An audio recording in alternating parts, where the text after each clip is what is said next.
আমরা তো সবাই ভূতের কথা শুনে ভয় পাই, কিন্তু বাংলা সাহিত্য অনুযায়ী ভূত কয় রকম? প্রথমেই আসছে পেতনি, তারপরেই আছে আমাদের খুব বিখ্যাত ভূত শাঁকচুন্নি, তারপরের যে ভূতটার নাম বলবো চোরাচুন্নি। আচ্ছা, এই ভূতগুলো কেন এইসব নামে হয়েছে আর কীভাবে হয়েছে সেই নিয়ে একটা ভিডিও আসবে। তারপর খুবই জনপ্রিয় মেচো ভূত, তারপর থাকবে মামদো।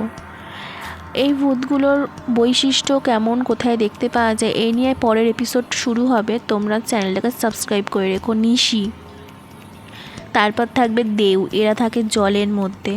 এই পেঁচা পেঁচির ভূতটা কিন্তু সাংঘাতিক।